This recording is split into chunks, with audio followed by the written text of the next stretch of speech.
A receita, assim, que o Robert Thurman e todo mundo fala de uma vida feliz é isso, é uma vida que a pessoa ela superou o autocentramento, ela não está tentando mais só ser feliz, né? Hoje em dia a pessoa está tentando carreira, ela está tentando uma trajetória de sucesso, e uma vez que a gente abandona esse desejo, é um alívio demais, assim. E aí a gente começar a olhar uns para os outros e fazer alguma coisa que seja de fato benéfica, né?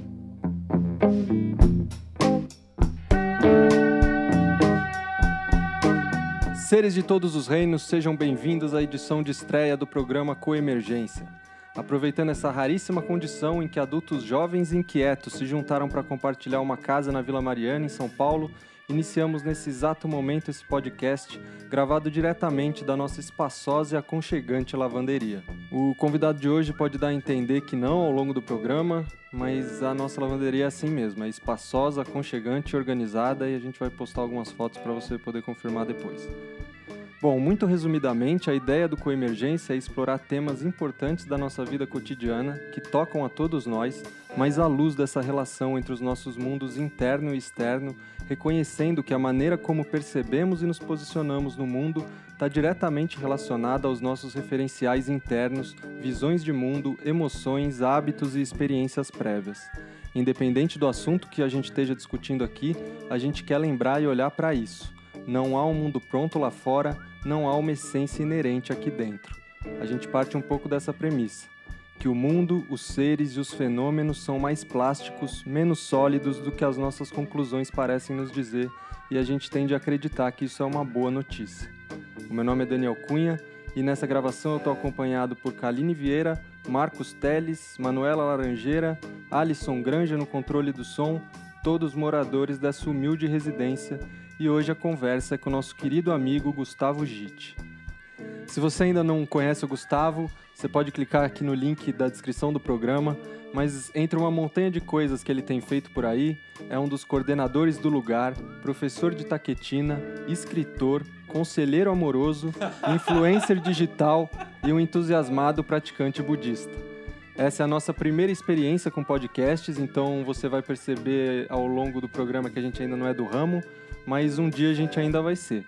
Você vai perceber também que a gente está tentando encaixar alguns bordões aqui e ali, porque a gente tem reparado que isso funciona em outros podcasts e estamos supondo que esse seja o segredo do sucesso. E também porque a gente tem andado nas livrarias por aí, vendo os vídeos no TED e parece que o sucesso é o segredo da felicidade. E a gente quer ser feliz como todos vocês também. A gente vai ficar feliz se vocês, assíduos ouvintes de podcast por aí, quiserem nos mandar e-mails com sugestões de como a gente poderia melhorar o formato do programa e torná-lo mais atraente e mais ouvível. Para isso, vocês podem entrar em contato com a gente em paracoemergência@gmail.com ou também mandar mensagem pelas redes sociais, Instagram e Facebook com o nome Coemergência. Apresentação feita, vamos direto para o papo sem cerimônias. Gustavo, para a gente começar essa conversa, a gente queria te perguntar o seguinte: o que seria, na sua perspectiva, uma vida com sentido, uma vida significativa?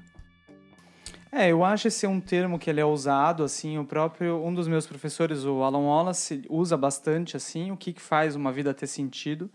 Ele acha que esse é o grande tema nesse momento, assim, uma coisa do tipo Viktor Frankl, que é como é que a gente passa por uma situação muito difícil.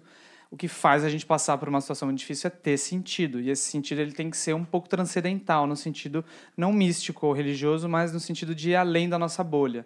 E se a gente não tem um sentido que vai além da nossa bolha, do limite da nossa situação, a gente não atravessa essa situação, a gente naufraga nela, assim, né? Então, eu acho que a gente está vivendo um momento em que muitos sentidos se apresentam e chegam a nós, muitos de modo pela própria vida das pessoas, a gente vai acompanhando, né, na internet, enfim, e a gente vai vendo como que cada vida está se desenrolando.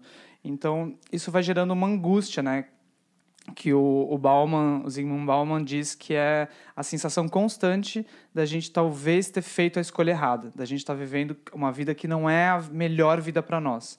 Então, a gente fica nessa situação e a gente vai acompanhando a cada escolha que a gente faz, no sentido, vamos supor que a gente foca bastante na faculdade ou na universidade, a gente percebe que uma outra pessoa, ela abandonou a faculdade e ela está super feliz. A gente vê uma foto dela na internet. Claro que a gente não vê o que está no pacote dessa outra escolha que ela fez, né? Mas a gente tem uma sensação de que as nossas escolhas, elas estão sempre, talvez, não sendo as melhores, e o sentido que as pessoas estão dando para a vida é múltiplo. Então, isso causa uma sensação de que talvez o meu sentido ele não reflete, de fato, o potencial da vida, ou do mundo, ou da realidade. Então, é uma sensação de ansiedade constante.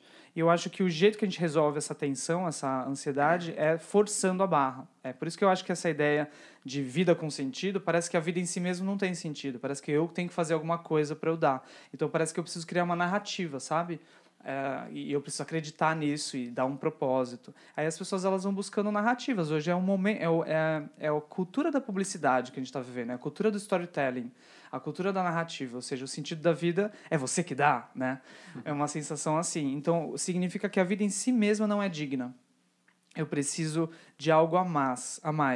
E esse algo a mais eu vou vou tentar resolver tentando propor um sentido individual, assim. Então, eu, em vez de ouvir as pessoas e ver a dignidade da vida que já está acontecendo nela mesma, a vida das pessoas já tem sentido, se você olhar. Né? Uma pessoa que ela está tirando lixo, trabalhando para a prefeitura, ela passa na sua frente, ela está fazendo uma coisa com muito sentido. Se ela está com energia ou não, vai depender do quanto ela reconhece esse sentido. Só que como é que as pessoas elas vão reconhecer o sentido do trabalho delas ou da vida delas? Na conexão com os outros. Então, vamos supor, se essa pessoa que está trabalhando como lixeiro, por exemplo, ele tentar fazer um workshop de encontrar um propósito, talvez ele fala, meu Deus, talvez meu propósito seja ser um mergulhador, né? E aí ele vai gerar um sentido que é muito frágil, que é baseado no gosto e não gosto dele, dos impulsos. Então as pessoas elas estão com sentidos individuais que fazem com que esse propósito seja frágil. Então as pessoas elas entram em crises repetidas vezes, porque assim que a vida gira, ou ela mesma gira, aquilo não se sustenta. Então, o jeito de fazer o sentido da vida ser mais coletivo e mais estável é a gente começar a se ouvir mais uns aos outros, né? Então, na medida em que a gente vai se ouvindo, a gente a gente reconhece o sentido que já existe na própria interdependência da vida e a gente começa a entender a nossa posição nosso papel, a nossa riqueza nessa interdependência e a gente começa, momento a momento, a ser flexível. Como que é a ação mais benéfica agora, momento a momento. Então, desse modo, eu fico muito flexível nos sentidos relativos da minha vida, eu posso mudar muito rápido e muito estável no sentido mais absoluto. Então, eu acho que falta um pouco na nossa cultura descobrir esse propósito que nos une a todos. E eu acho que eu apostaria menos em workshops de propósitos individuais, digamos assim. Você tinha citado e você fala normalmente da compaixão, né, como um referencial mais estável. Quem não tem familiaridade com essa visão soa uma coisa de otário, né? Assim, não faz o menor sentido. Nenhum sentido. Eu quero ser feliz, eu até entendo que é bom ter compaixão, mas além disso eu quero ser feliz. Prioridade é eu ser feliz. Depois, claro, né? A gente tem que ajudar os outros. Sim. E como que isso pode ser um referencial, assim? Por que isso faz sentido? Eu acho que quem não quiser ir por esse caminho, no sentido de estudar isso, ganhar clareza e praticar, a pessoa vai ser obrigada a ir por esse caminho pela vida. Então, acho que a gente tem uma vantagem aí, que é o sofrimento. O sofrimento ele é um grande professor. A pessoa pode tentar, sim, ela está livre para tentar ir pelos impulsos e emoções e propósitos que vão brotando na pessoa de modo... Quanto mais misterioso, menos a pessoa sabe a origem disso, mais real parece. Então, por exemplo, quando eu amo alguém, se eu não entendo como pode surgir tamanho tesão, aí eu falo, nossa, isso aqui é profundo, né? Então, quando a gente vai num lugar, assim, e a gente vê, sei lá, a gente olha uma profissão, no meu caso, por exemplo, eu olhei um baterista. Meu Deus, um baterista. Então, quanto menos eu consigo explicar por que eu fico com... Aquilo me dá um frio na barriga, eu quero aquilo, eu quero aquela bateria, eu quero ser baterista. Quanto menos eu sei explicar a origem desses impulsos, mais eu acho que eles são muito profundos, e não é verdade. Então pode ser que eu compre uma bateria, que foi o meu caso, monte uma banda e comece a viver a partir desses impulsos, né? Então, na medida que eu começo a viver a partir desses impulsos, o meu referencial está sendo eu. Eu não percebo isso, ninguém percebe isso. Mas eu estou super autocentrado e eu estou tomando um referencial que não sei de onde veio. Então, assim como ele veio rápido, ele pode ir embora muito rápido. As pessoas casam com base nisso. Isso é uma tragédia, casar por amor romântico, casar por impulso. Esse é a pior coisa possível para você tomar, é justamente o que as pessoas tomam, que é o sentimento. Daí, no fim da relação, elas vão voltar para isso, esse referencial. Elas vão ver, eu acho que eu não sinto mais nada por ele. Um casamento é não sentir nada por outro por vários dias. Então, e você não termina a relação porque você não está sentindo nada, porque o critério da relação não é esse. O critério da relação é o outro, é o quanto que isso é bom para a vida, o quanto que isso sustenta o caminho um do outro. Não é se você está sentindo ou não está sentindo. Então, vão ter várias coisas que a gente vai precisar fazer para o mundo que a gente não vai sentir nada, ou vai sentir meio ruim, ou, sei lá, não importa. Não importa. Mas não importa tanto como eu estou me sentindo agora. Não é tão importante. E as pessoas acham que isso é muito importante. Então, o Facebook, às vezes, como é que você tá, né? Não importa tanto como a gente tá, entendeu?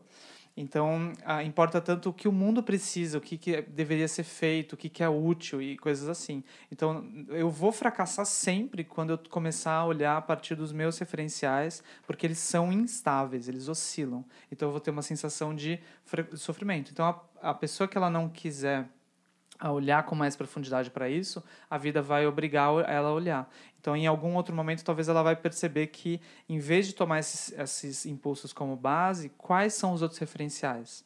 Então, o que é que está acontecendo no mundo? Por que os seres estão sofrendo? Então, quando a gente começa a olhar para fora do umbigo, para além assim da nossa vida, dos nossos impulsos, a gente descobre algo que é muito comum entre nós. E a gente vai colocando a nossa vida a serviço do que precisa ser feito na comunidade, pelo menos. E aí isso faz com que o nosso trabalho seja sustentado, porque a gente está fazendo algo que tem sentido não para nós só, mas para os outros. Mas isso é muito raro. A maioria dos projetos surgem de encontros de amigos e de impulsos. A pessoa assim, eu acho que é legal.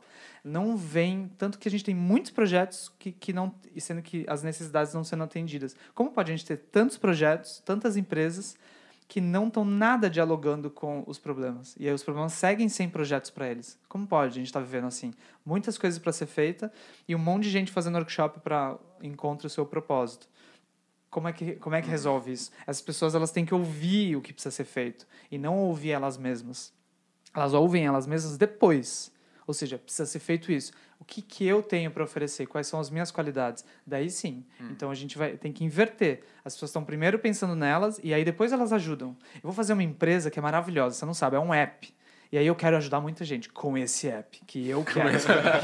Aí agora eu devo ter que gritar assim, compre o meu app, né? Como é que as pessoas não estão? Esse app é maravilhoso, pode te ajudar. Mas não, tem que ser ao contrário. E aí se eu fizer um app, ou qualquer que seja a coisa, que de fato dialogue com o que as pessoas querem, não o que elas querem, mas o que elas precisam, que é útil para elas, isso é muito sustentável. E a minha vida deveria ser esse app. Quando você fala de não se mover pelos impulsos e que a gente deveria entender o que é que o outro precisa e quer, como é que eu consigo suavizar esse impulso para não ser levado por ele? E como também eu consigo conversar com esse outro e saber de fato que o que ele fala é o que ele precisa? Porque você estava falando um pouco antes dessa questão do se conectar com o outro, conversar com o outro para, de repente, conseguir ter sentido. E até que ponto a gente também fica refém de um reconhecimento do outro. O impulso pode ser fazer aquilo que o outro parece querer, mas porque eu tenho necessidade de reconhecimento. Daí você não está com compaixão, daí você está só num jogo de aprovação, assim. Sim. Mas a compaixão seria fazer isso pelo outro mesmo, olhando o movimento do outro. E não exatamente o que ele fala, mas como ele se move. Como ele se move. As pessoas às vezes não sabem do que elas estão sofrendo. E para isso a gente precisa de sabedoria, para a gente ver do que a pessoa está sofrendo quando ela está sofrendo.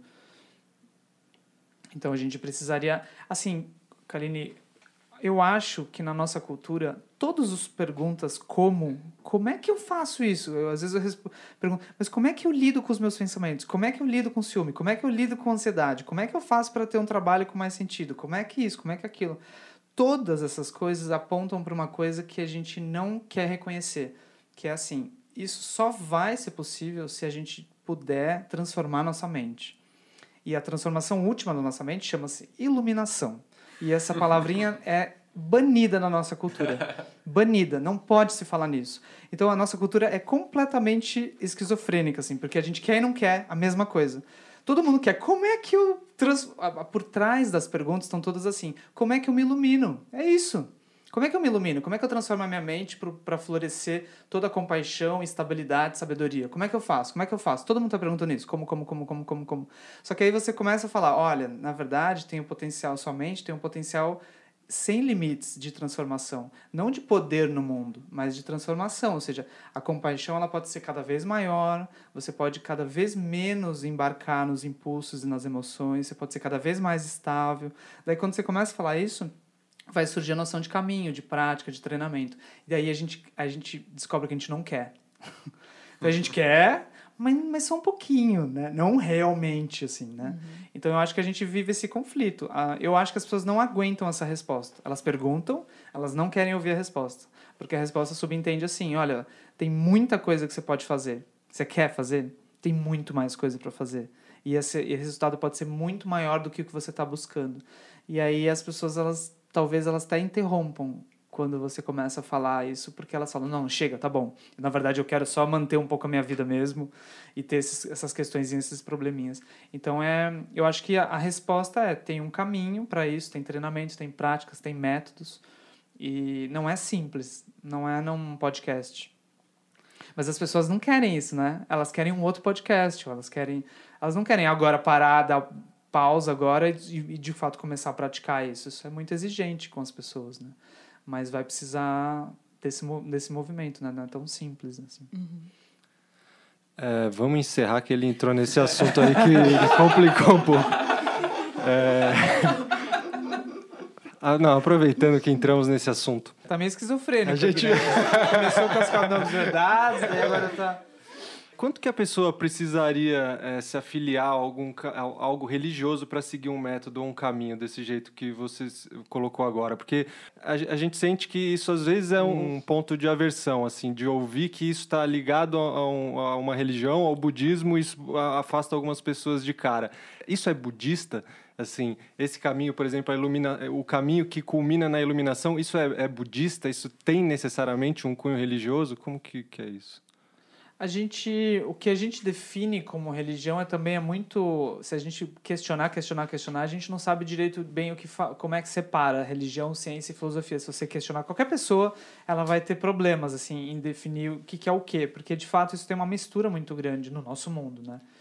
E eu acho mais interessante pensar na experiência humana. A experiência humana tem muitas qualidades que a gente vai jogar em muitas atividades que parecem mais científicas, mais filosóficas ou mais religiosas, né?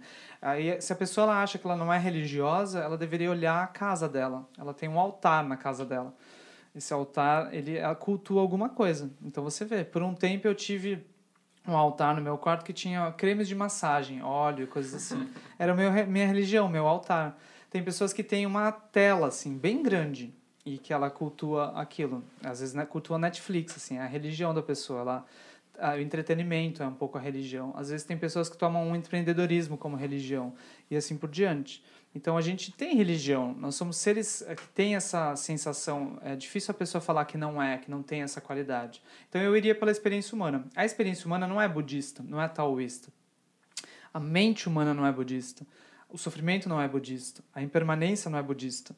A transformação da mente não é budista. A estabilidade, a lucidez, a sabedoria, a compaixão não tem um patente budista, nem taoísta, nem cristã. Então, essas qualidades elas são acessíveis, não importa tanto o método, mas é meio que não faz sentido você ignorar os grandes seres da humanidade. Assim como se você quer aprender neurociência, você não tem por que ignorar, isso aí é universidade. É igual a gente faz com religião. Isso é universidade. Não, eu queria... É neurociência. Mas Na universidade não dá para mim mesmo. Mestrado, eu não gosto de pessoas que fazem mestrado, assim. Então, e essa parte também, laboratório, para mim também, dificuldade, laboratório. Eu queria neurociência mesmo, mas laboratório eu não piso, sabe? Templo, né?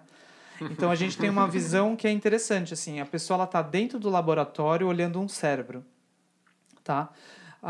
Aí, o que acontece? Quando vêm os jornalistas e perguntam para esse cientista, ele não pergunta o que você acredita. Estamos aqui com um cientista. No que vocês acreditam? Eles não perguntam isso, eles perguntam o que você descobriu. Eles perguntam o que você descobriu. Porque tem uma sensação de que tem algo na realidade que eles estão olhando, certo? Agora você pega umas pessoas numa sala de meditação, ou num templo. Elas estão ali por muito tempo, muitas horas, assim como o cientista está olhando o cérebro, elas estão olhando a mente. Elas estão olhando a mente. Essa coisa que a gente baniu da cultura também, né? Elas estão olhando a mente, olhando a mente. Para nós, isso, em geral, parece que a pessoa não está fazendo nada, né? Quem está olhando um cérebro, isso sim, isso é ciência. Agora, olhar a mente, não. Então, a gente valoriza mais o cérebro do que a mente. Mas essa pessoa que está há muito tempo olhando a mente, quando vem o jornalista, ele não pergunta o que você descobriu. Ele pergunta no que você acredita, no que os budistas acreditam. Então, não é esse o ponto. O ponto é a gente entender que existe uma ciência em primeira pessoa que está cada vez mais reconhecida. É só olhar os trabalhos do Instituto Mind and Life. Uma ciência em primeira pessoa de investigação da mente. E aí, quando a gente começa a fazer esse trabalho, a gente vai descobrir que a mente tem esse potencial de compaixão, que não é budista, de sabedoria, enfim. Mas quem fez esse trabalho, muitas vezes, está dentro de uma universidade, de uma instituição, de uma organização, que é justamente para chegar até nós os nossos métodos. Imagina como é que a gente teria acesso a tudo isso que a gente descobriu sem museus, sem bibliotecas, sem... eu quero muito estudar literatura, mas eu não quero... biblioteca para mim. E assim, aí eu não passo por esse portão aí da USP, porque... Então não faz sentido a gente ter esse pé atrás com a religião, com templos, com roupas e coisas do tipo. A gente vê um cara vestido todo de vinho, assim, um açafrão, qualquer que seja, ou todo de preto, daí a gente, ele é religioso. Daí a gente vê um outro todo vestido de branco, a gente acha ótimo. Então não tem por que a gente ter esse pé atrás com aspectos culturais e ritualísticos. A gente tem rituais também na nossa cultura, né? Então a gente não deveria ter esse pé atrás só porque aquilo é diferente, né? Não é, religioso eu não posso. E aí uma vez que você começa a entender que você não quer virar budista, você começa a se apropriar, se empoderar desses métodos, pegar para você e fazer aquilo ser vivo e testar se funciona ou não funciona. Então o ponto, nunca ninguém entra na USP para virar uspiano. Se virou é um problema. Mas a pessoa lá entra para usar a USP para o caminho dela. Então, assim, também é uma boa relação com o budismo, qualquer outro caminho. Você usa aquele método, você não entra para virar budista, você entra para virar lúcido, estável, compassivo. E aí você usa. Então, eu acho que, na verdade, a gente não está usufruindo da riqueza da nossa família humana. A gente deveria olhar para todos os seres de lucidez do passado e falar, tem muita riqueza. Se essa riqueza chegou para mim por meio das organizações budistas, organizações tabajaras, assim, ou não, não importa. O importa é esse método. Agora, quanto mais eu olho o método, quanto mais no caso do budismo, né, mas no taoísmo, no cristianismo, a gente vê igual. Quanto mais budista eu viro, menos budista eu viro. Mas eu percebo que não tem nada religioso ali. Tem só assim, olha, verifique a sua mente, experimente tal coisa, a compaixão funciona assim, veja como você sofre quando é assim, e assim vai. Não tem crenças ali. Se tiver crença, descarte, você não está no bom caminho. Mas quanto mais você arranha e mais aprofunda, menos crença você tem e mais espelho da sua mente e da vida mais profunda fica a tua relação com a vida, mais o budismo te leva para fora dele, mas esse é um bom caminho. Esse também é um bom professor, né? Um professor de seita, ele vai levar para dentro dele, ele vai levar muitas vezes de modo real, assim, né? Tipo, né? Ele para dentro de você. Mas ele não vai te levar para fora dele, para além dele, né? Então, um bom caminho ele vai vai fazer você descobrir você mesmo, vai fazer você descobrir os outros e a vida, né? A gente tem meio que a gente poderia entender as práticas, as tradições de sabedoria desse modo. Mas tem muito lixo aí, né? Eu acho que hoje em dia é mais fácil você encontrar lixo do que esses tesouros, né? Por isso que quando você encontrar um tesouro desse... Mas não jogue o bebê com sabe? Não jogue tudo isso pro lixo, né? Como sendo religião. Senão, não vai funcionar. E o que poderia ser um bom critério para filtrar o lixo do tesouro? Tem muitos, né? O Dzongsa Khyentse Rinpoche, ele escreveu um livro só sobre isso, que é The Guru Drinks Bourbon, né? Mas eu acho que um dos critérios mais simples é você olhar se aquele professor ou professora tem as qualidades que você quer manifestar. E olhar de modo mais contínuo, por meses, anos, assim, você vai olhando. No budismo se diz que são 8 anos que você deveria testar um professor. E as pessoas hoje em dia é triste, assim, porque as pessoas elas vão em uma palestra. Ai, não gostei. Então tem que sofrer mesmo, assim. Sofre mais até desenvolver mais paciência com esses grandes professores, né? Não estou falando só do budismo, de qualquer professor e professora. Então seria bom olhar se ele tem aquelas qualidades. Se você encontrar um professor que tem essas qualidades e você encontra bem mais nele do que em outros seres e em mais do que você, e é isso que você quer virar, você, num certo sentido, entrou no caminho. Porque agora você quer aprender com o que ele faz. Daí, se ele tiver um método, imagina, ele não só é um ser maravilhoso, mas ele tem um método. Então, a gente tem uma noção de que, sei lá, o Dalai Lama, a Sua Santidade Dalai Lama, é maravilhoso. E é isso. A gente não tem uma noção de que ele é maravilhoso e a gente pode ser igualmente maravilhoso. Essa afirmação, que é uma afirmação que a gente encontra no budismo, é muito extraordinária. Não é assim, existe o Buda. É assim, você pode se tornar, se você quiser, um Buda. Isso está disponível para todos os seres. Essa dignidade extraordinária num mundo de desigualdade, né, não existe, né? Existe no capitalismo, né? Eu sou um CEO, você pode se tornar um. Mas isso não é verdade numa empresa, porque né, isso não é real numa empresa. Não tem como ter 300 funcionários e 300 CEOs, né? Os 300 funcionários virarem CEO. Então, o capitalismo, isso é impossível. Mas na realidade isso é possível, porque a sua natureza é isso. Então, se você olhar qualidades e quiser manifestar, isso é um jeito de... Você pode também olhar os alunos e alunas desses professores praticantes e ver se eles estão agindo e se a vida deles mudou. Não só se eles estão enganando, falando bonitinho, mas olha a vida deles, onde eles moram, como eles trabalham, e ver se se a transformação aconteceu na vida dele mesmo, né? Então, eu acho que isso é um critério de checar se aquilo é... E por muitos anos, né? E aí depois tem vários outros. Seria bom você ter rigor filosófico, científico, assim, analítico, lógico, para você ver. A maioria dos fakes já nem passa por aí. Se você é bem rigoroso intelectualmente, você não vai comprar Eckhart Tolle, essas coisas assim. E aí também na sua experiência prática, ou seja, você pega aquele método e testa e vê se aquilo te leva mais profundo se aquilo é útil para você na sua vida, né? Então isso é importante. A maioria também da nova era autoajuda já diz que é fácil, é uma mudança de paradigma, qualquer coisa assim, e não tem método, né? Então quanto mais rico o método, e também um critério, eu acho assim, os grandes caminhos vão dizer que o negócio é bem mais profundo, o buraco é bem mais embaixo, a transformação não é rápida, assim. Então, essa é uma fala que eu já falo, bom, você sabe do que está falando. Né? Quando é muito rápido, daí é fácil de se auto-enganar, assim. Depois eu queria falar da compaixão também, porque eu acho que a gente não respondeu aquilo que você perguntou. Como que você perguntou? Você perguntou que a compaixão, ela tá com a coisa meio hippie, né, hoje em dia. Acho que é extremamente difícil para alguém, na nossa cultura, reconhecer a compaixão como algo que faça sentido viver como prioridade, né? Eu acho que faz sentido, de modo geral, como uma segunda opção. Depois que eu já resolvi minha vida, eu também vou ser compassiva, sim, claro. É uma coisa boa com algumas pessoas. Assim. Sim. Exatamente. Mas como que isso pode ser realmente a base de uma vida? E como é possível que isso faça sentido? Por exemplo, como que cuidar dos outros e me atentar aos outros...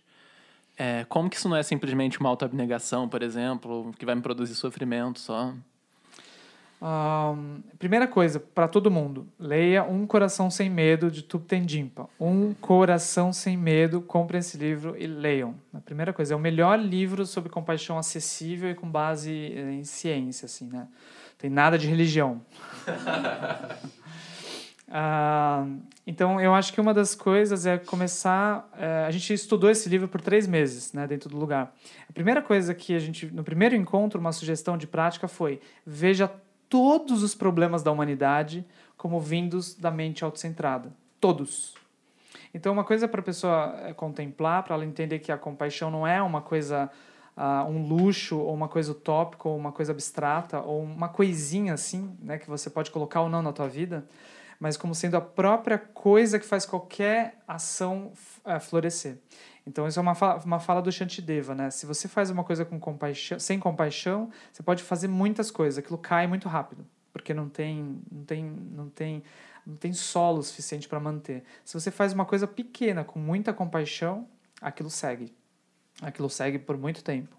Então, uma das contemplações que eu sugiro as pessoas fazerem é ver todos os problemas da humanidade como vindos da mente autocentrada, desde guerras até pequenas brigas na família. Sempre que você tiver com uma risguinha, assim, uma coisa assim meio, né, com alguém, meio torta com alguém, pode olhar. Você está pensando em você e você está assim, olha só o que ele fez para mim. Pode olhar, tem sempre eu, meu, minha. Tanto que tem uma pesquisa de um cara ligado um médico ligado aos estudos do coração, e ele gravou a fala de vários pacientes, acho que foram 200 ou 300 pacientes, só que falando da vida e do problema deles, assim, e eles todos eram com problemas cardíacos.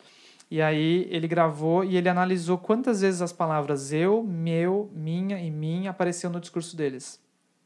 E ele viu que as pessoas que mais falavam eu, meu, minha, mim, mais autocentradas, eram as que mais tinham risco do segundo infarto, porque aumenta com estresse, assim por diante. Então, mais autocentramento, mais estresse, mais risco de ter problemas no coração de fato. Então, o autocentramento realmente é maligno, assim. Então, pode olhar, sempre que você tiver problemas com alguém, você está autocentrado. Todos os problemas da humanidade vieram da mente autocentrada. E aí, você pode olhar que todas as coisas que funcionam vêm da compaixão. Qualquer coisa vem da compaixão que funciona.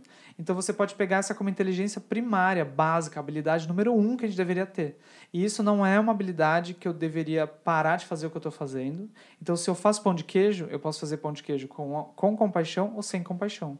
Se eu tiver sem compaixão, eu vou querer jogar, não vai me interessar tanto se a qualidade do pão de queijo é boa ou não, eu quero só mais pão de queijo, e um pouco assim. Se eu tiver com compaixão, eu vou olhar, aquilo vai mudar. Então, o ponto é, como é que está o meu peito? Como é que está o princípio orientador das minhas ações, a minha motivação? Como é que está a minha mente?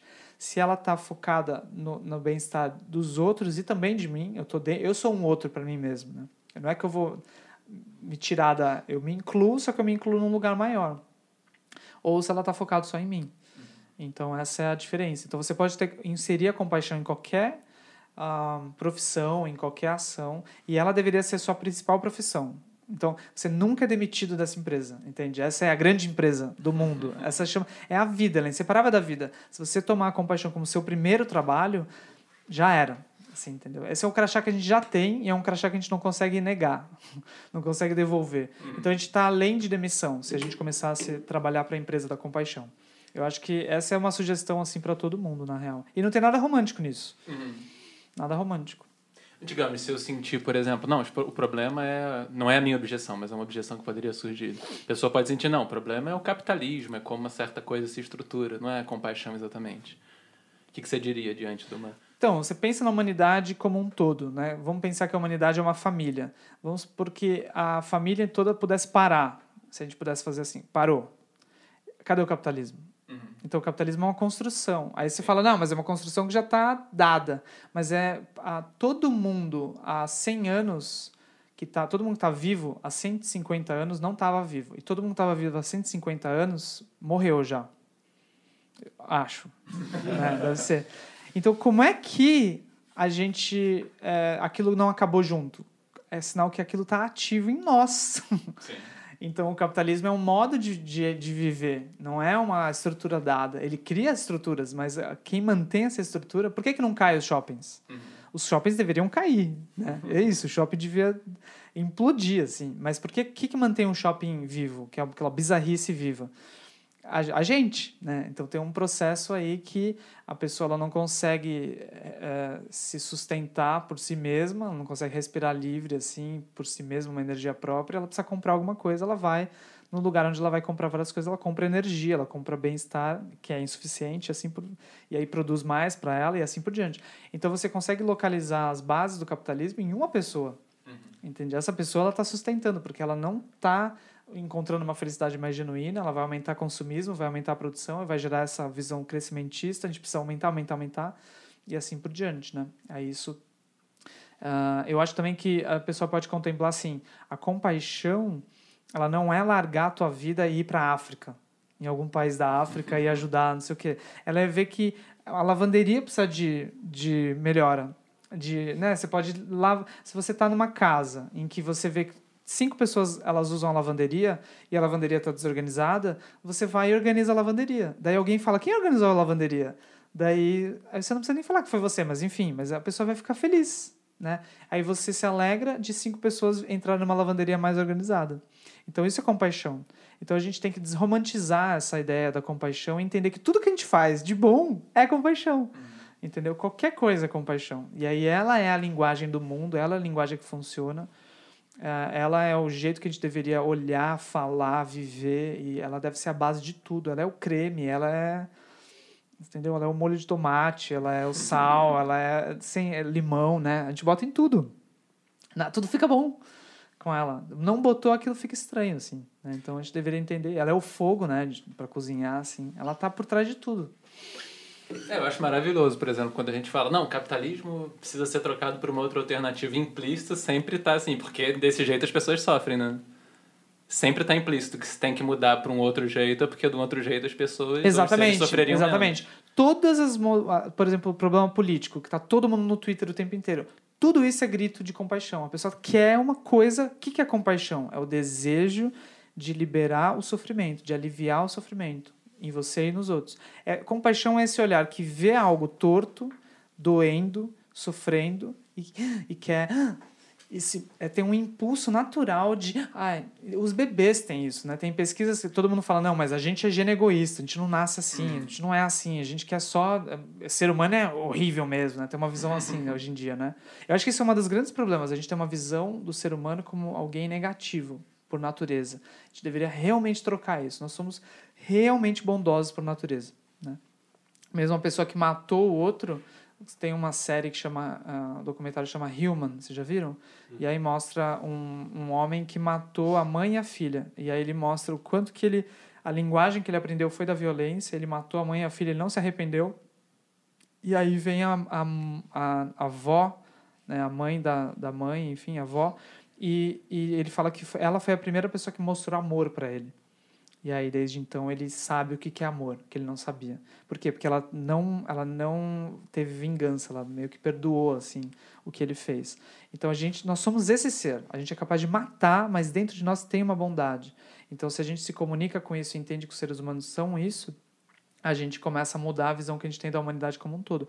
E todas as coisas que a gente faz de bom, elas vêm desse princípio da compaixão. Então, essa pesquisa com bebês...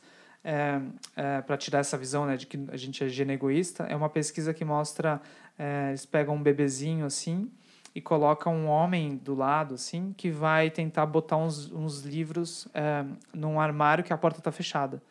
E aí assim, eu acho que uma criancinha consegue andar já. E daí ele vai e bate com os livros, bate com os livros no armário, bate com os livros. Daí o bebezinho levanta, né, e vai e abre a porta assim. Então, assim, isso é compaixão. Você vê que tem algum problema e você quer ir lá ajudar. Isso tem que ser estudado, porque a gente perde isso com o autocentramento. A mente, ela se estreita. Então, se a gente faz os nossos projetos com base nisso, realmente cuidando de alguém, a gente tem muitas pessoas no mundo. A gente ia se cuidar. Não é possível que a gente não está se cuidando, você entende? Mas a gente não está se cuidando. É isso. A gente, por exemplo, nos Estados Unidos, eu vi uma pesquisa assim, os médicos estão dando muito opioide. E aí as pessoas estão morrendo, né? É a maior crise, assim, de um monte de gente de viciado. E aí eu vi que o que está fazendo isso melhorar? Incrivelmente. Eles estão mandando cartas para os médicos quando morre alguém. Prezado doutor, há 2 anos você receitou opioide para tal pessoa. Ela morreu por causa de opioide. Daí o médico se comove, baixou em meses 15%. Das receitas de opioide. Ou seja, eles param de receitar porque eles se comovem e eles sabem que aquilo não é necessário mesmo. Mas eles estavam receitando por quê? Autocentramento, ganha mais, indústria farmacêutica, a coisa toda. Eles também têm uma cegueira, né? Você não vê direito o resultado da atuação. Você entende? Então, o mundo ele tem jeito, assim, quando a gente olha a compaixão.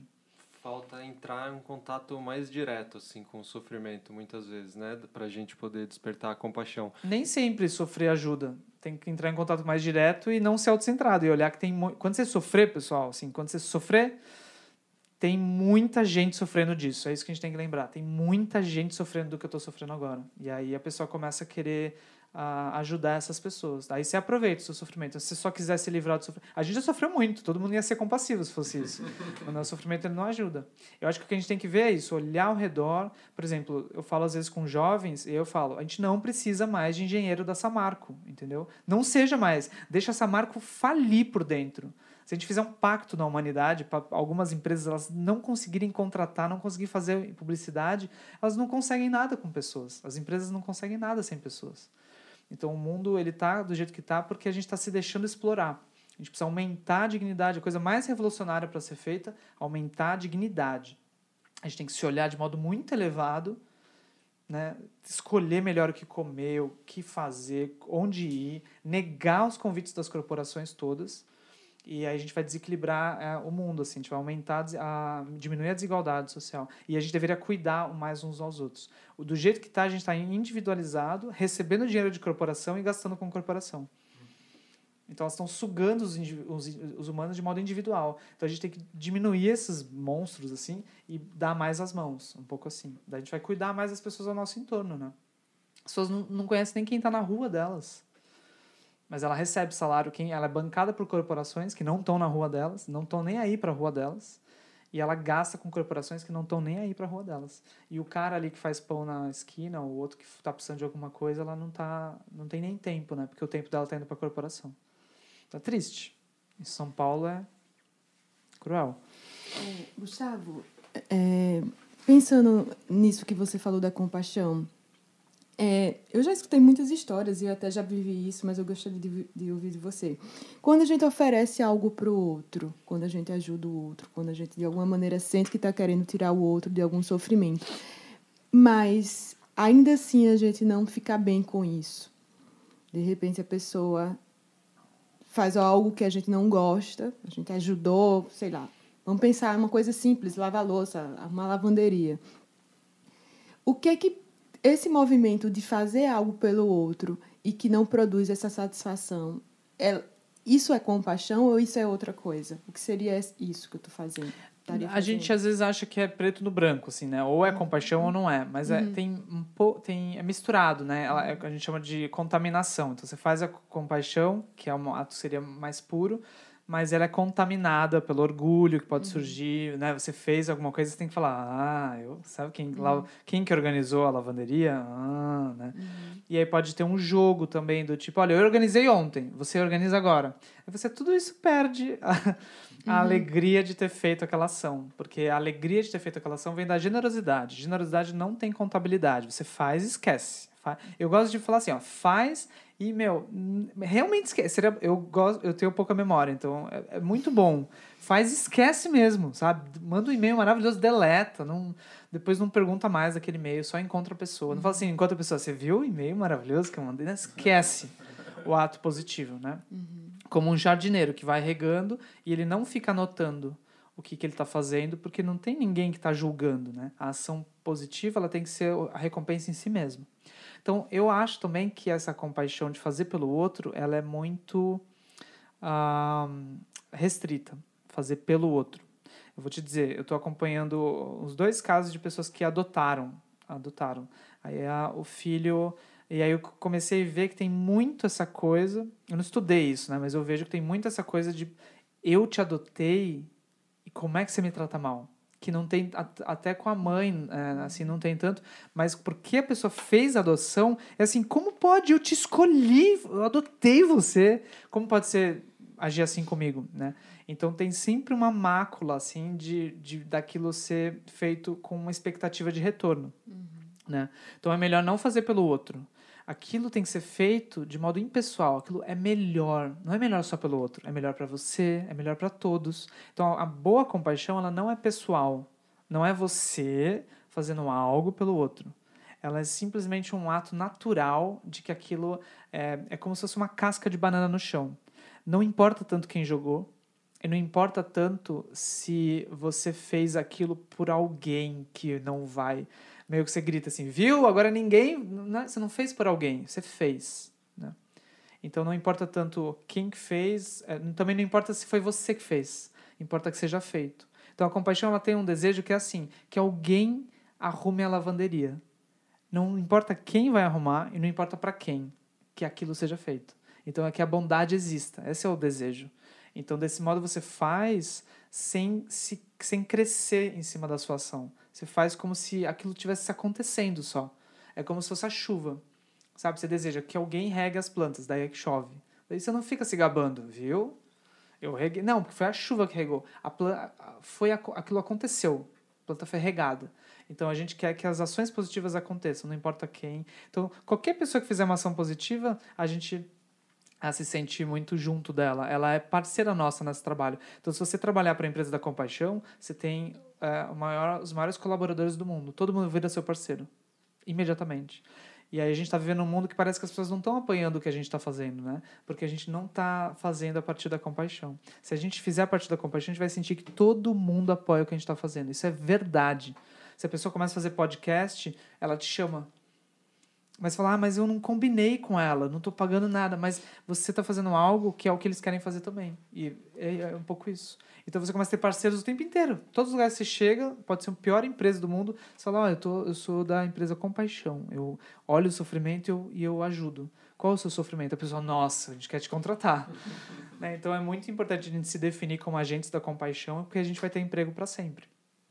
Isso é revolucionário para um jovem, eu acho. Se eu soubesse disso antes.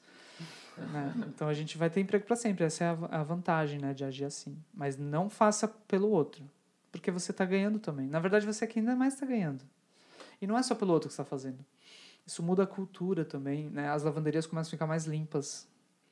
Quando viu no futuro as lavanderias... Essa fixação está deixando a gente um pouco desconfortável aqui. Sério? É só porque vocês estão achando que a lavanderia de vocês está desorganizada. Eu estou achando maravilhoso. Alguém passou aqui e organizou desse jeito. Tem várias filosofias ou métodos inspirados no budismo surgindo também nos últimos tempos. Por exemplo, o movimento Mindfulness e outros que trabalham treinamentos sobre a compaixão. O que você acha desses treinamentos mais laicos, que se apresentam como laicos, focando em compaixão ou focando em atenção plena, e que não necessariamente vão resgatar ou vão apontar diretamente para o budismo ou um caminho espiritual que conduz à iluminação? Eu vou dar duas respostas. Como eu não estou ganhando nada aqui, eu vou ser bem honesto, né? Então, a primeira vai ser mais esperada, assim, que é um pouco o discurso que a gente faz abertamente, digamos assim, né?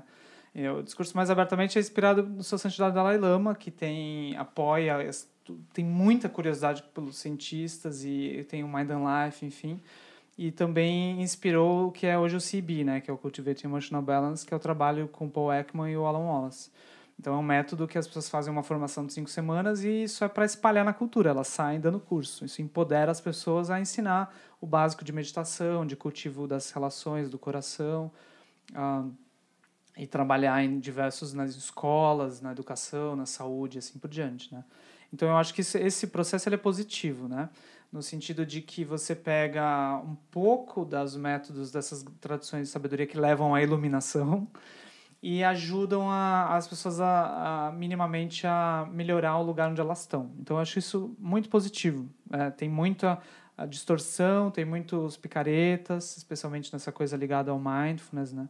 Mas tem métodos muito bons como o Cultivating Emotional Balance, né? Então, eu acho isso positivo. E também tem o CCT, o Cultivating Compassion Training, do Thupten Jinpa em Stanford, que ele pegou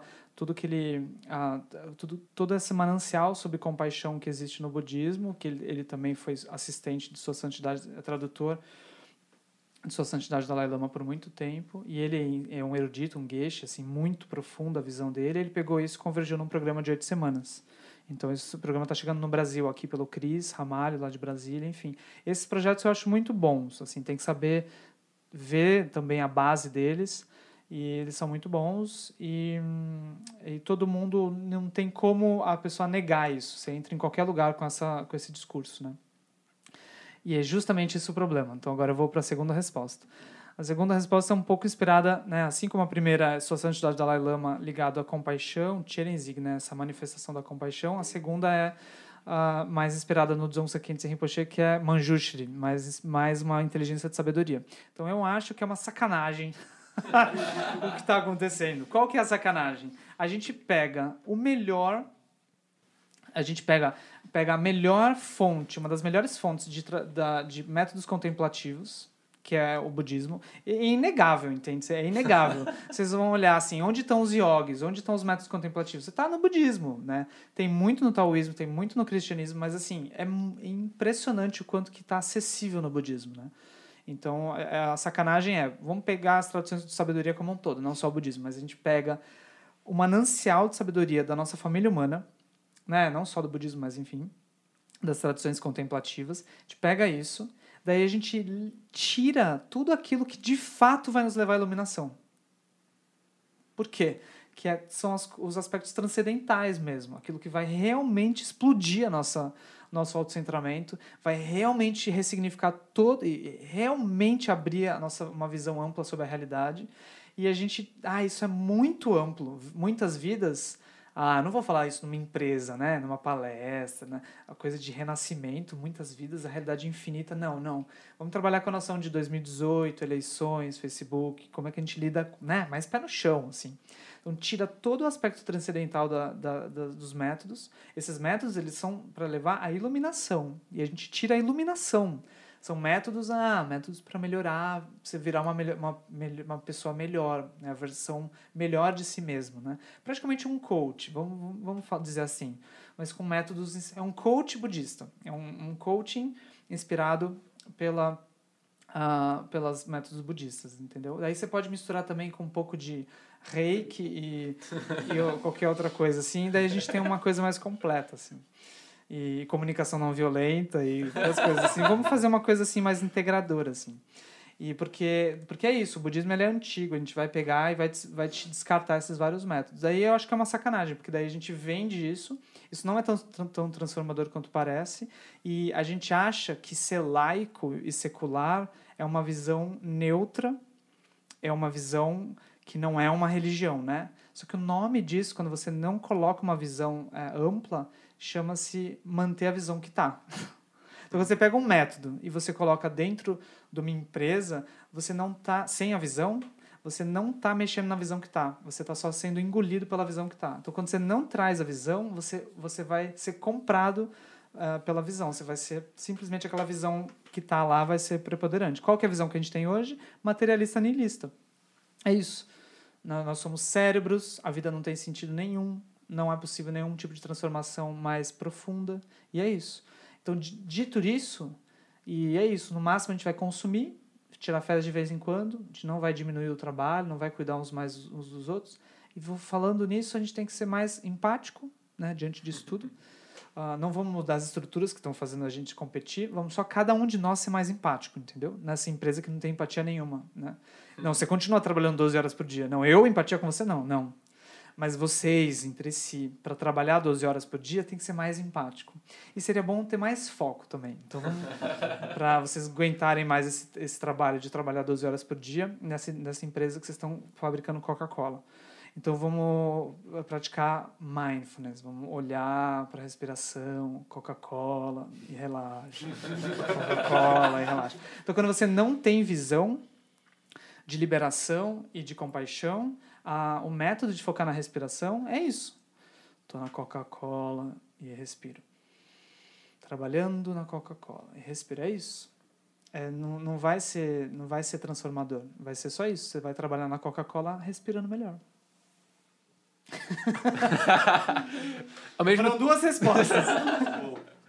Eu consigo ver da parte de alguém que... Consigo ver, enfim, eu um pouco tempo atrás também, essa sua fala gerar um problema de mas de outras vidas, por exemplo, não faz sentido para mim. Eu genuinamente gostaria de uma transformação, mas se precisa disso, não consigo. O que você diria para alguém que sente isso? Não, você não precisa disso. Você pode fazer uma grande transformação na sua vida sem nem questionar isso. Não tem nenhum problema. Ok. Se o teu limite da sua curiosidade é esse, você vai até o limite da sua curiosidade. Ninguém vai te obrigar a nada, entendeu? A realidade... Veja bem, no budismo ninguém quer provar nada para ninguém. A realidade é o que é. Então, vamos supor assim, você diz assim, não tem céu. Eu quero só mexer no meu teto. Tá bem, mexe no seu teto. O céu tá lá. Como diz o Alan Wallace para o Francisco Varela, não tem problema nenhum você não acreditar em vidas futuras. A gente continua conversando na próxima. Né? Então é uma coisa realista, no sentido do Robert Thurman diz que um argumento se acabar tudo na morte mesmo, que é uma coisa que não faz sentido no princípio de conservação assim, de todas as coisas, né? Mas vai acabar só com a gente. Né? Mas se acabar tudo na hora da morte mesmo, e você acreditar que tem um segmento, você vai seguir fazendo ações positivas, né? Porque você sabe que talvez a sua mente vai seguir, então você vai continuar treinando a sua mente, e na hora da morte você vai descobrir que nada segue, acabou. Então pronto, é isso, acabou. Você nem vai descobrir, né?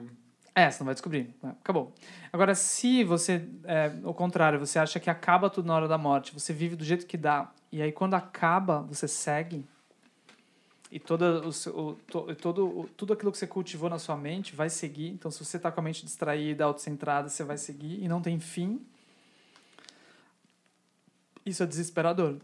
Então, você não se preparou. Então, é mais fácil se preparar. Porque se acabar tudo mesmo, tá tudo bem. Mas se a gente seguir, a gente se separou. A gente se preparou. Entendeu? Então, as pessoas às vezes falam, a perspectiva de acabar tudo, ela é muito mais assim... dos corajosos. E essa perspectiva de seguir, isso é você tentando não lidar com o medo da morte, né? Isso é para os fracotes, né? Uma coisa assim. Mas, na verdade, a perspectiva é nihilista de tudo acaba na hora da morte, que é para os fracotes. Você faz qualquer coisa e você não vai seguir, né? Qualquer que seja a experiência. O seu sofrimento vai ter fim. E, então, isso é um alívio, na verdade, né? A gente tem todo mundo tem um certo alívio disso. Não importa o que aconteça mesmo, mais ou menos, o que vai acabar. E aí... Os corajosos, a visão não acaba. Como diz o Alan Wallace, não tem suicídio cósmico. Você não tem como sair. Ele diz assim, não tem saída para a realidade. Ou você acorda, ou você vai tendo sucessivos sonhos de sofrimento, um atrás do outro. Então, só a perspectiva de você ter que passar de novo pela primeira série, na melhor das perspectivas, né? Não passar como um animal, enfim, mas você volta como um bebê, sem entender nada, e tem que aprender tudo de novo. E você não sabe, quem já sabe inglês não vai saber inglês. Aí você tem que aprender, tem que fazer aula isso pela classe média alta de São Paulo. Vai ter que fazer aula de novo das coisas todas. Aí você vai ter que fazer, sabe, a lição de casa de novo na escola. Então eu acho que essa é desesperador se você começa a contemplar. Mas não precisa nada disso. O meu ponto aqui se você não contemplar, se você não incluir transformação de visão, se você só tomar dada essa visão do jeito que está, o mundo é mais ou menos isso, a gente trabalha e só meditar, essa transformação ela é muito restrita. Né? E a compaixão vai ficar restrita também, porque você vai falar, vamos ser sinceros, eu vou morrer em breve, não vou ajudar tanta gente, vou ajudar... Então, o Robert Thurman diz que o voto do Bodhisattva, o voto daquele que quer ajudar todos os seres, ele só surge da perspectiva de várias vidas. E o Alan Wallace diz que você só vai querer realmente o caminho para a iluminação se você entender que a tua mente ela é indestrutível. A sua consciência ela não é destruída. Então, aí só sobra se iluminar, entendeu? Reconhecer e começar a agir a partir dela. Mas se você achar que ela é destruída, o fim do seu sofrimento está garantido, é uma questão de tempo. Daí a gente relaxa e toma uma cerveja. Que é o que a gente está fazendo socialmente. A gente não quer realmente liberar o sofrimento. A gente quer aliviar um pouquinho, né? Aí se não dá para aliviar tanto, a gente fuma né? Ou bebe ou injeta e aí vai. Então é bem grave, assim, a nossa cultura, né? Toda a elite está assim, a intelectualidade também está assim. Todo mundo é nihilista, sem perceber. Então, como eu não fui pago... eu posso falar aqui. Quando você estava falando de compaixão, você falou que a compaixão contamina, alguma coisa assim. Por exemplo, você falou assim, vão ter mais lavanderias limpas ou algo assim, né? Você pode falar mais sobre isso? De onde vem essa coisa de se você ter compaixão, isso pode fazer outras pessoas terem compaixão, é isso? Ou como fazer para outras pessoas também terem compaixão? Só se você for uma pessoa que tem compaixão, as outras pessoas vão ter compaixão também? Como a gente é? às vezes quer ensinar, ou a gente às vezes quer que os outros melhorem mexendo neles, né? Às vezes a gente chega para eles, a gente quer que eles façam alguma coisa. Só que, na verdade, a maior coisa que a gente pode fazer é mexer em nós mesmo, incrivelmente.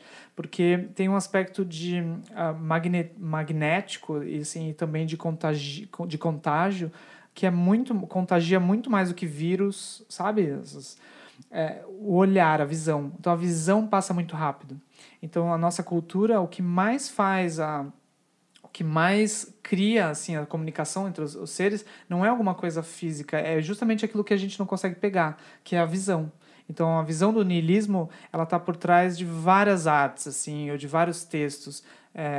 Por exemplo, eu vou dar um exemplo que passa a visão sem a gente perceber. Eu vi o episódio do Gregório do Vivier sobre o Bolsonaro, que foi até bom, assim, achei super... Ele dizendo que tudo aquilo que a gente espera do Bolsonaro ele não vai dar. Ele mostra quem poderia dar cada necessidade. É bem legal, assim. E aí, no fim disso, ele diz assim, bom, se nada disso der certo e o Bolsonaro entrar, não tem problema porque a gente vai morrer em breve.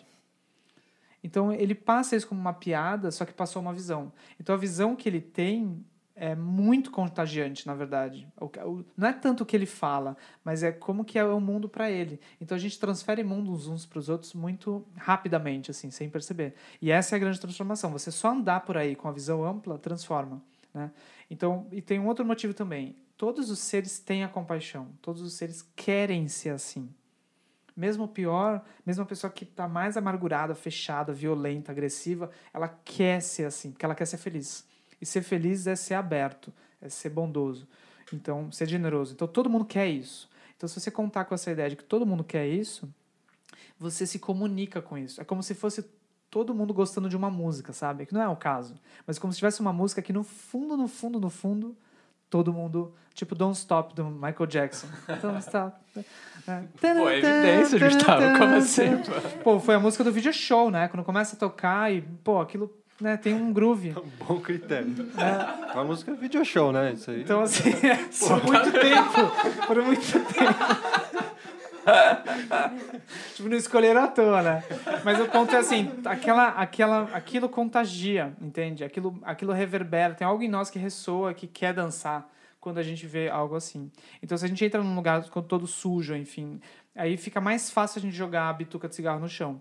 Mas se você entra num lugar muito limpo, aquilo te comunica, aquilo ressoa em nós como... não, aqui é uma dignidade. Então, o ponto... Por que a gente está se matando tanto? A gente precisa criar lugares que ativem a dignidade dos seres. Os lugares, eles têm que ser... Não é organizado exatamente, mas eles têm que fazer com que o ser ali queira se sentar de um jeito mais direito, assim, sabe? Ele queira ter mais dignidade, mais espaço, e não simplesmente aceitar qualquer posição. Os lugares que a gente criou para os seres, empresas e mesmo lugares públicos, são horríveis. Então, ali é mais fácil ela ser mais agressiva. Então, quanto mais... Se você tiver essa dignidade, você senta na tua casa, assim, ajeita a tua coluna, respira livre, uma dignidade, uma sensação de poder, assim. Aí você se levanta... e alguém grita com você na tua casa, o marido, às vezes, você imediatamente vê que aquilo é não. Você não aceita. O mínimo de coisa você não aceita. Então você começa até a deixar o outro longe da violência, porque talvez se você aceitasse aquilo ficaria pior. Então talvez você já expulse ele da tua casa, só porque ele fez aquilo. Né? A Isabela, assim, eu levanto a voz, aquilo já é não é mais uma comunicação. Não consigo ter essa comunicação porque ela tem uma grande dignidade, né? Então aí você vai numa empresa, aí a empresa fala, você vai sentar aqui, tá? Junto com isso aqui, e é isso aqui, ó. E esse barulheira, aí você tá com aquela dignidade, você diz, isso não. Aí você fala, mas a pessoa não pode negar aquilo, porque ela precisa sobreviver. Só que aquilo, daqui a pouco ela comunica com o outro, e com o outro. E daqui a pouco eles começam a ter uma ideia da comunidade deles, que eles conseguem sair da empresa juntos, às vezes. Mas é a dignidade que vai nos salvar. E ela contagia, assim, ela traz a compaixão, né? Então, fazer ações bondosas cria cultura, um pouco é isso. Faça mais e mais e mais e mais e mais, porque a cultura toda muda. A gente vê que você fez, alguém vê que você fez, e assim vai. Só que a gente faz muita ação negativa. E é incrível como, mesmo, talvez até especialmente em pessoas que estão interessadas em produzir modificação, existe uma ideia muito forte de bondade como uma fraqueza, né? Como se, não, eu não vou... O cara vai votar no Bolsonaro, eu não falo com ele. Que é como se a gente acreditasse em seres isolados uns dos outros, né? Como se a gente negasse o poder de afetar o outro, né? A gente acha que não tem essa comunicação, né? Sim. E a gente não vai ressoar com aquele ser. Daí outros seres vão afetar, né? Então, Sim. eu acho que a gente é muito mais poderoso do que parece, assim, em geral. A gente causa mais impacto do que parece. Eu vejo, assim, por mim mesmo, assim, às vezes a pessoa vem e fala de um e-mail, daí você fala, mas um e-mail não muda nada, né? Mas cada ação nossa conta, sabe? Cada ação nossa conta. E se você olhar mesmo as pequenas ações que a gente faz, elas não são tão interessantes assim, né? Então, a gente, ao achar que a gente não está se afetando, a gente acaba sendo distraído, a gente solta as visões negativas e a gente não confia que, de fato, tem alguém vendo. A internet está fazendo isso com os seres, porque a internet dá uma sensação que ninguém está ouvindo, né? Você fica falando, ninguém está ouvindo mesmo, eu vou falar qualquer merda. Então, eu vejo no Instagram os stories, né? São desnecessários, a maioria deles. Porque a pessoa tem uma sensação que não tem... vamos fazer qualquer coisa, né? Daí ela perde dignidade quando ela faz isso. Ela tira qualquer foto, de qualquer jeito. E aí, quando ela chega para os seres, ela está afetando os seres, só que não, ela está desperdiçando. Então, nós somos bons em desperdiçar conexões. A gente já desperdiçou muita gente que a gente poderia ter ajudado, inclusive na questão do Bolsonaro. Se a gente tivesse passado mais visões amplas, dado sentido mais coletivo para nós todos, assim, da nossa vida, se a gente não tivesse se isolado tanto, a gente não estaria vindo. Isso é como se fosse um bando de primo nosso que a gente não foi ver, sabe? A gente esqueceu de ver. A gente esqueceu que eles eram primos. Daí os primos agora estão votando. Então aí agora a gente toma um susto. Como um primo? Como? Né? Mas ele vai falar, você estava muito ocupado no seu videogame, ou na sua coisa, no seu namorinho, você não olhou para mim. E aí alguém olhou, alguma coisa desse tipo, né? Então a gente precisa realmente...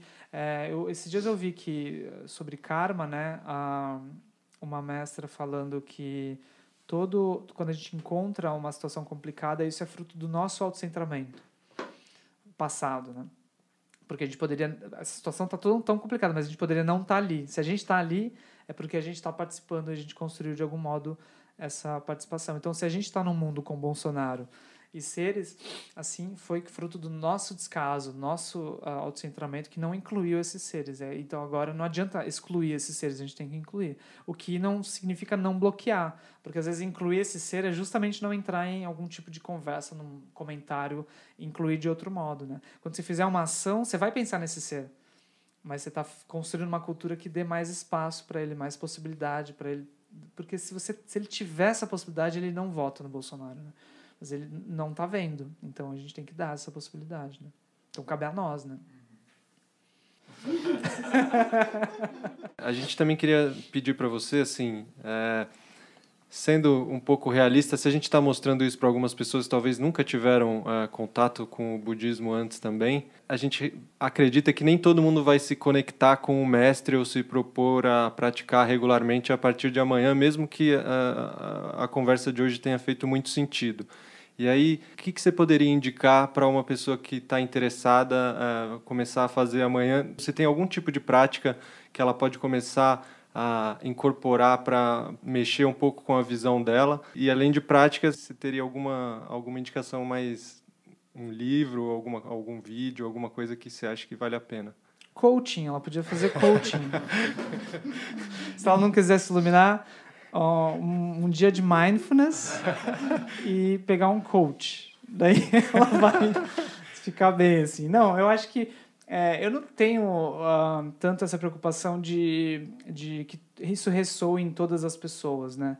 Eu acho que é super ter uma riqueza da pessoa ouvir um pouco, mesmo essa coisa das vidas passadas e futuras, ela ouvir e falar, isso não, ele está viajando, eu não tenho essa vergonha. Ela pode achar que eu sou um crente fascinado por alguma coisa. Acho ok, eu acho bom isso. Só que eu lembro de mim quando eu ouvia essas coisas e eu lembro que isso ficava cutucando, sabe? Porque tem alguém ali falando daquilo. Então, eu acho que mesmo que a pessoa discorde, aparentemente não se conecte, aquilo perturba um pouco a visão usual, né?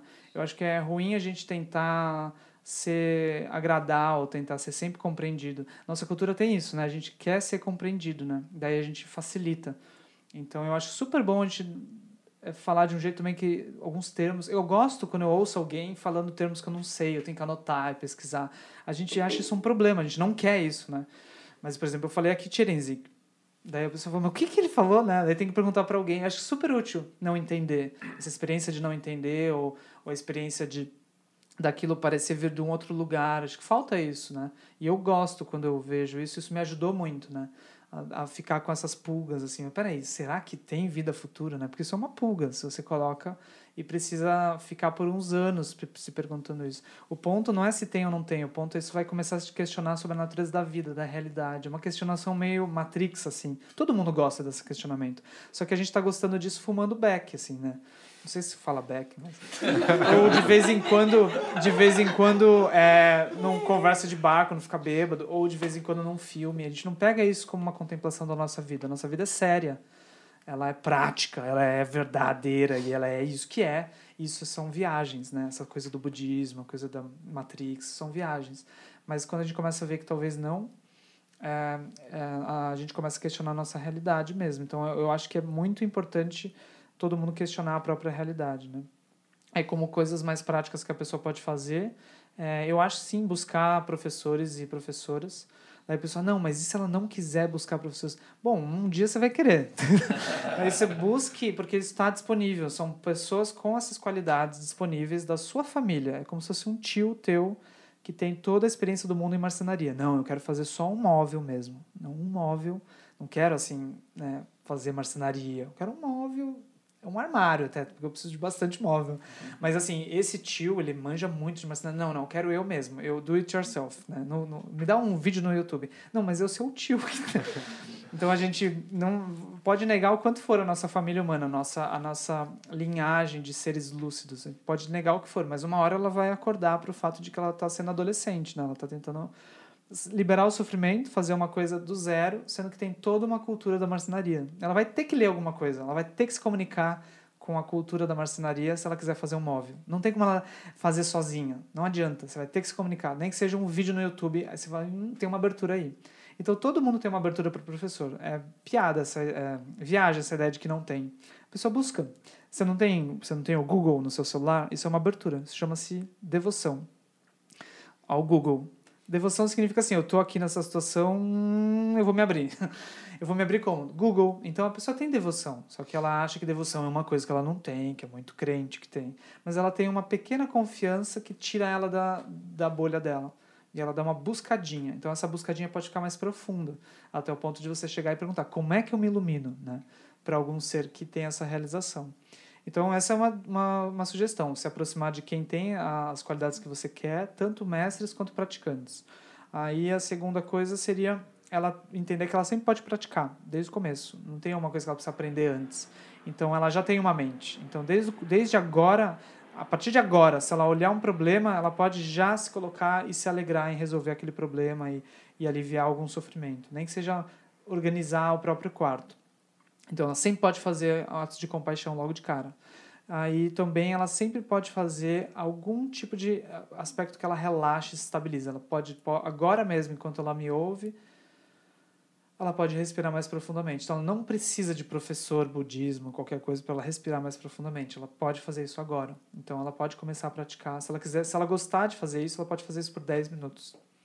É super bom, né?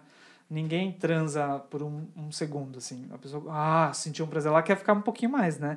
Então, assim que você sentiu o prazer de respirar, fique um pouco mais, 10 minutos, 15 minutos, só respirando, só deixando o corpo todo ele se aquietar, assim. Daí ela vai ver que ela vai ficar mais digna e ela vai ganhar um referencial pelo qual ela pode conversar, escrever e-mails, conversar com as pessoas, se relacionar a partir dessa dignidade, dessa estabilidade. Então, isso é uma coisa que ela pode fazer, né? E ela também pode ter algum tipo de... Então, ela pode ter compaixão, estabilidade, e ela pode ter algum tipo de sabedoria também.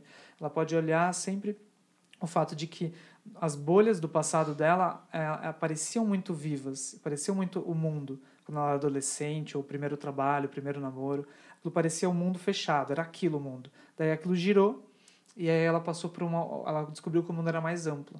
Então ela pode também começar a questionar que talvez o lugar que ela esteja seja restrito, né? Não seja o mundo todo, seja uma bolha. E ela pode ampliar a visão dela ouvindo outras pessoas, enfim, ela pode fazer esse trabalho desde já. Isso não é budista, nada disso é budista. Então um livro que eu recomendaria seria Um Coração Sem Medo, do Thupten Jinpa. Um Coração Sem Medo. Porque é um livro sobre compaixão, muito prático, né? E fala um pouquinho também das práticas de estabilidade e bastante de como isso pode impactar o nosso mundo, né? Ele diz que o livro é para a gente tomar a compaixão como princípio orientador da nossa vida, né? E a compaixão não é o que a gente acha que é, né? A gente pode fazer um podcast só sobre compaixão. Aí a gente chama os especialistas em compaixão. Mas eu de fato sugiro para as pessoas assim, que se elas quiserem uma vida com sentido, a coisa principal que elas deveriam estudar é compaixão. A principal. E não é empatia, e não acho que você sabe o que é compaixão. Então comece com esse livro e aí a partir daí vá desdobrando, né?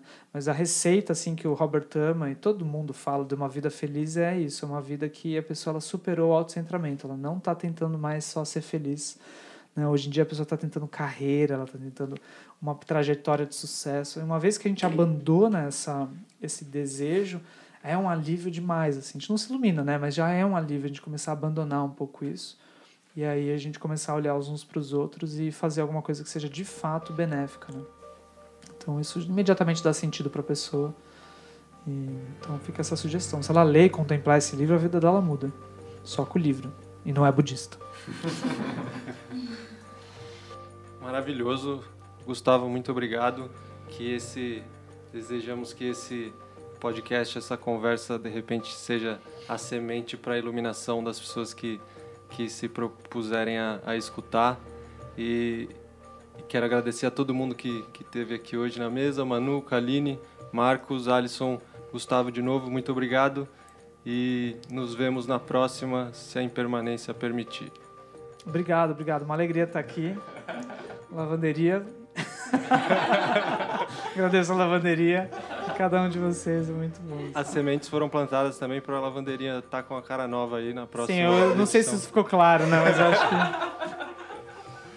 Bom, pessoal, agora terminou esse podcast da Coemergência. A gente vai poder ter um momento mais juntos aqui. Eu queria seguir com vocês na programação da nossa rádio.